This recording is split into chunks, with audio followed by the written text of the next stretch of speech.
Sa malayong kaharian ng Frozen Darklands, may isang mandirigmang ang pangalan ay Moskov, ang Dark Spear. Bago siya naging kilabot ng digmaan, isa muna siyang pinuno ng isang maliit na tribo. Kilala siya bilang mabuting leader, matapang, at handang gawin ang lahat para sa kanyang mga kasama. Ngunit isang trahedya ang nagpabago sa kanyang kapalaran magpakailanman. Isang gabi ng itim na buwan, sinalakay ng mga kaaway ang kanilang nayon. Walang awa at walang tigil ang pagsalakay. Ginawa ni Moskov ang lahat para ipagtanggol ang kanyang mga tao, ngunit kulang ang kanilang puwersa. Isa-isa niyang nakitang bumabagsak ang kanyang mga kasamahan. Sa huling sandali, dumating ang taksil sa kanilang tribo. Isang mandirigmang pinagkatiwalaan niya noon. Hindi makapaniwala si Moskov, bakit mo ito ginawa? Sigaw niya. Ngunit kapalit ng sagot ay isang sibat na tumama sa kanyang dibdib.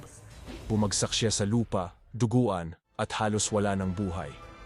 Sa kanyang paghihingalo, tanging paghihiganti ang naiwan sa puso niya. Habang unti-unti siyang lumulubog sa kadiliman, biglang lumitaw ang isang malamig na liwanag. Isang nilalang mula sa Abyss ang nag-alok ng kapangyarihan. Kung nais mong bumangon at gumanti, ibigay mo ang iyong kaluluwa.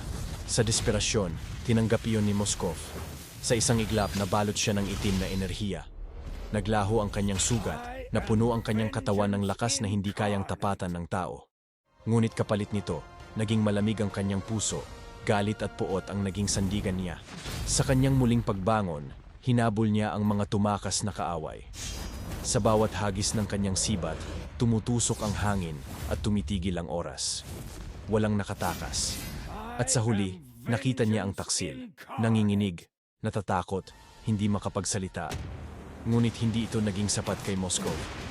Ang paghihiganti ay hindi nakapagpayapa sa kanyang puso. Dahil doon, tuluyan siyang lumakad patungo sa abyss, lumalayo sa dati niyang buhay, sa dati niyang pagkatao. Ngayon, sa Land of Dawn, tuwing may maririnig na matinis na ugong ng lumilipad na sibat, alam ng lahat na may paparating na kamatayan.